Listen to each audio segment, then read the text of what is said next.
Hi there, guys. It's been a while. I've been really busy. So sorry about no activity on the channel or the page, but thanks for sticking with me. In today's video, I'm going to be reviewing the Atari 400, which was part of their 8-bit line of computers, originally released in 1979. Atari put this out because the 2600 was already kind of starting to show its age. The Intellivision was even superior to the 2600. So the Atari 400 was released along with the Atari 800. The 400 has a membrane keyboard, and the 800 has your standard style keyboard. It retailed for $495 in 1979, and takes cartridges, and as well as a cassette deck was released for it, which I do have. Problem is the belts and the cassette player have gone bad, so I'll have to figure out how I'm gonna replace those. See if I can find some online. The CPU is clocked at 1.79 megahertz, and yeah.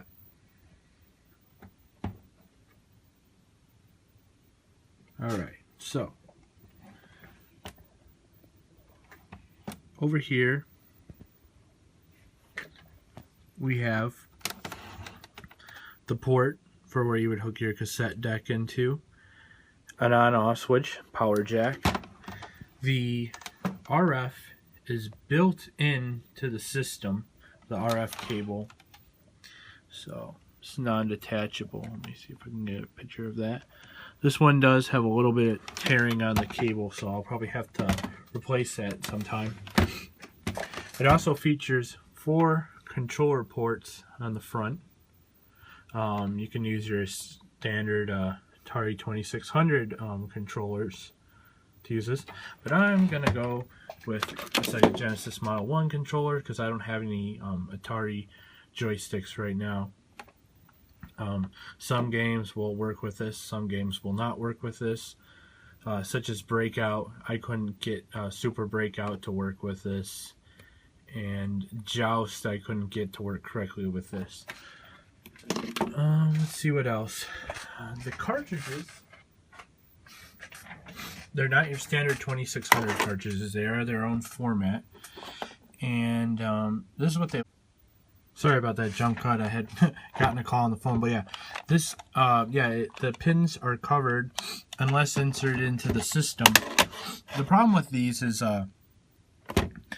these games in particular, is I've found that sometimes when I take it out of the system, it's halfway covered. It does not fully close, and I'm sure that's just due to how old these cartridges are.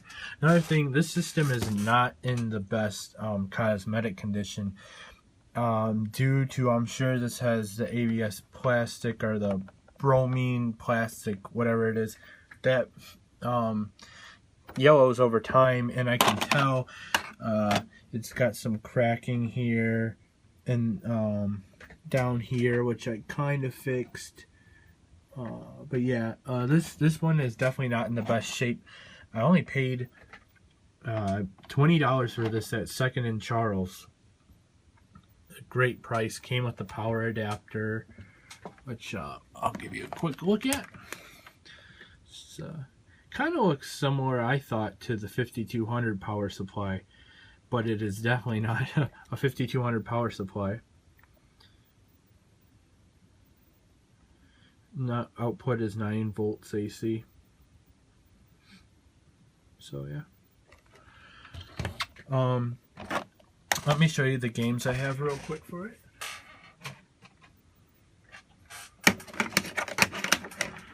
Well, first off, I have Defender. Great arcade game there. Then I have Pole Position, which I think the port of this is really good. I'll actually be showing that. I also have the Atari Basic cartridge. as well as I have an Atari 600 XL.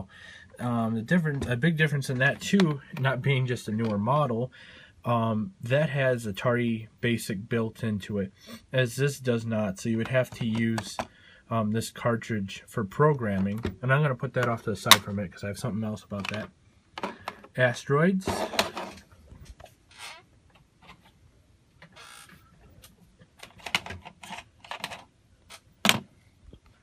Eastern Front. It's like it is definitely a strategy game.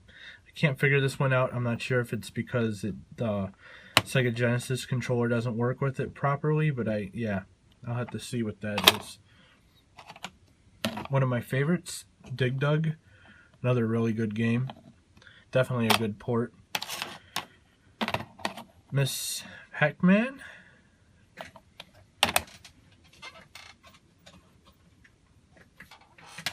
Hold on a second. Just grabbing these. Pac-Man.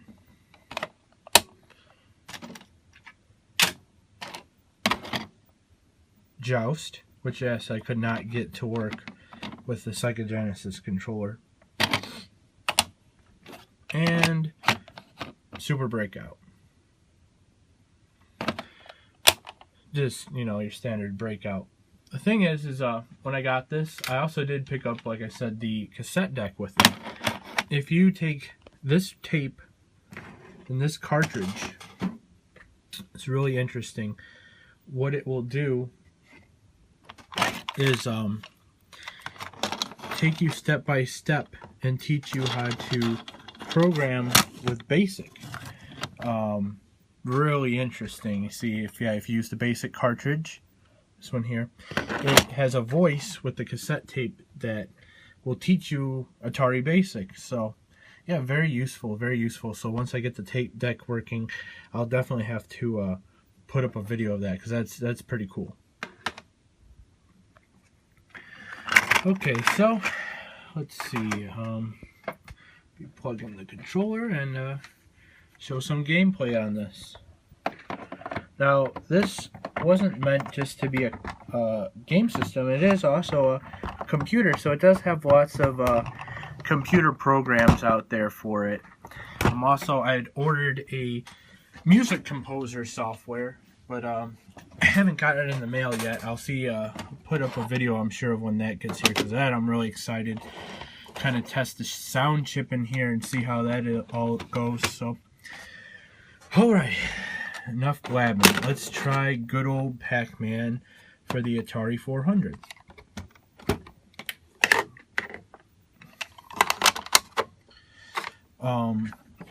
I think it's kind of funny how it says left cartridge and left cartridge, so you line it up properly.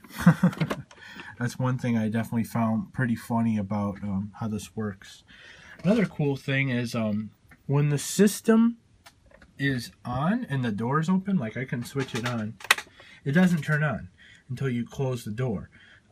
Don't know exactly why that was meant to be, but probably so you don't insert and take out cartridges while the system's powered on. So, second. Close that. This is also kind of worn out, but you would push this down and this pops up, so I'll have to see if I can fix that. So, without further ado, here's Pac-Man. To start, you'll press start on here. You also have your option to change difficulty, so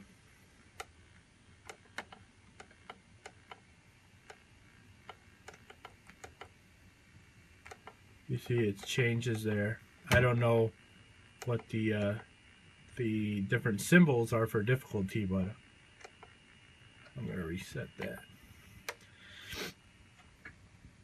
So yeah, much like the 2600, which had its own set of controls for difficulty and stuff, this all lets you select that here. If you hit start here, play a one-player game.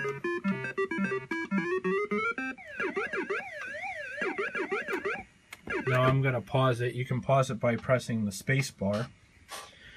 But right off the bat, you'll see that how much better this looks than the Atari 2600 port of Pac-Man. And this system has some very high quality, close to arcade ports, I thought. They're definitely not arcade. You can tell with some of the graphics and some of the sound, but it's very superior compared to the 2600, which was just a year older than this. Granted, this probably cost quite a bit more than the 2600 did, but we'll give Pac-Man a play here. Some more gameplay of it.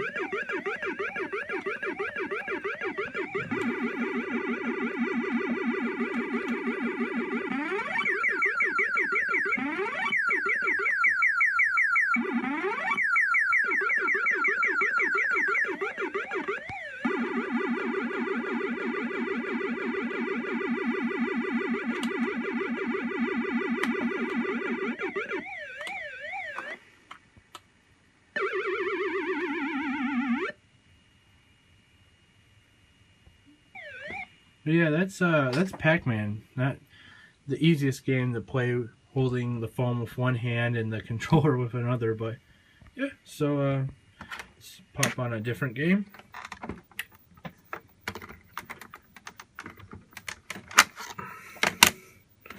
See, here's an example of what I was saying. I had pulled out the cartridge and it just doesn't close, and that's most likely due to how old these things are. I mean, this is 1979, so this is 36 years old almost.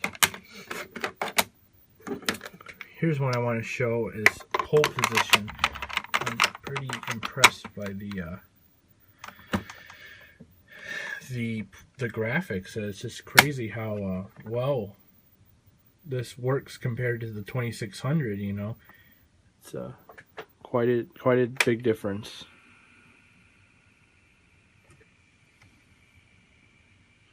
This is going to be really hard to play with one hand.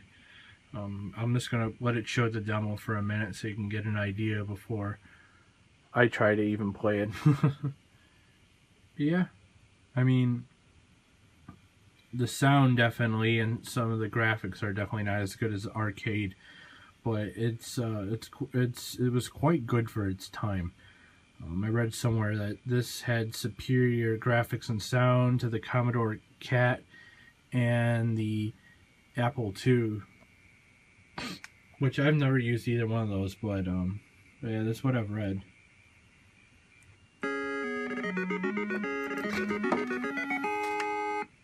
See if I can figure out the controls again.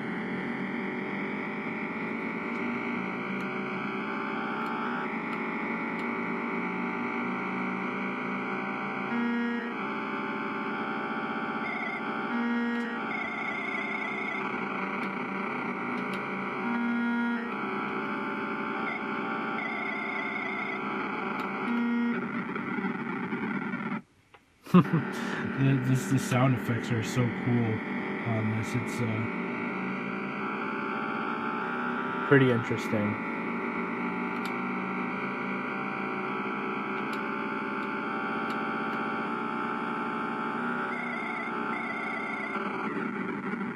Yeah, I'm bad at this, and I'm even worse with one hand, so I'm gonna try something different. The last game I'm going to try is Defender, and that's because I think it has some of the best sound effects that I've heard so far with the system. Some of the most interesting is Defender, and it's another one of those games where it looks very well compared to its arcade version. It's very well done. A lot of the early systems, home consoles, they saw, well, see, look at that. Oops.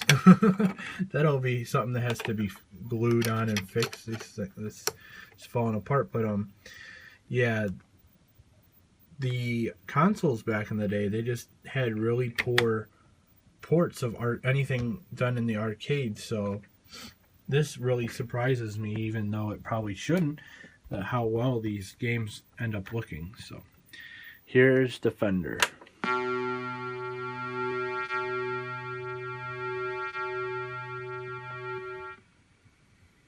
Now, what I'm going to do, because I'm really bad at this, and there's no way I can play it with two hands, I can set the options. Let's see, where is it? Select, actually. I'm going to change it to the demo and let it play on its own and let you see for yourself.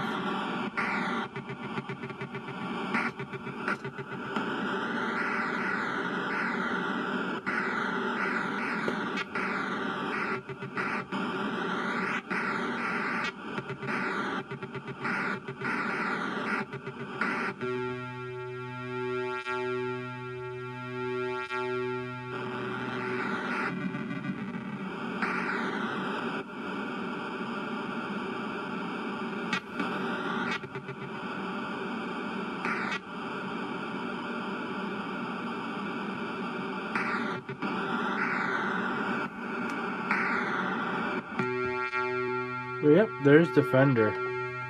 I always found that jet engine sound from back in the 2600 days and stuff like that to sound really cool for a sound effect. One thing I forgot to show that I'm going to show is the system with no cartridge put in. Some people might be wondering, what does it do? Well, that's where it turns it into like a computer. One moment and I'll be able to show you.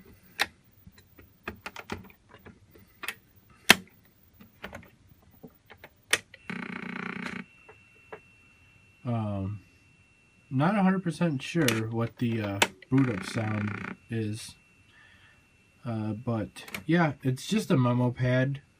The 400 didn't have any OS built in, or well, basic built into it. It uses the Atari 8-bit OS, but the keyboard, it's just a memo pad otherwise.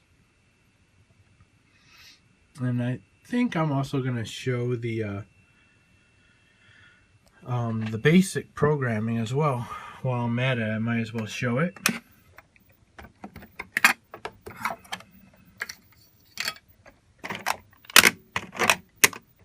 So, the basic computing language, the 400, 800, 600, the 1200, they all used, and so there might have been a couple other ones that used all these. The Atari, I believe it's the XE series, uses a different set of cartridges. They're not these ones, so fortunately those don't work in that. These cartridges won't work in that, and vice versa. But it does have a pretty big library of software for it. So now it's booted up Atari Basic. So I'm going to do like the most basic, no pun intended, command. Let's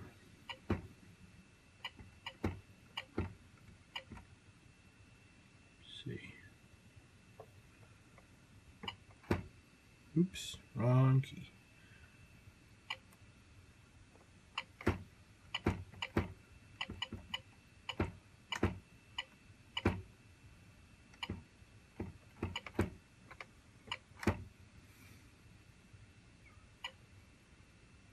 So yeah, there's your basic.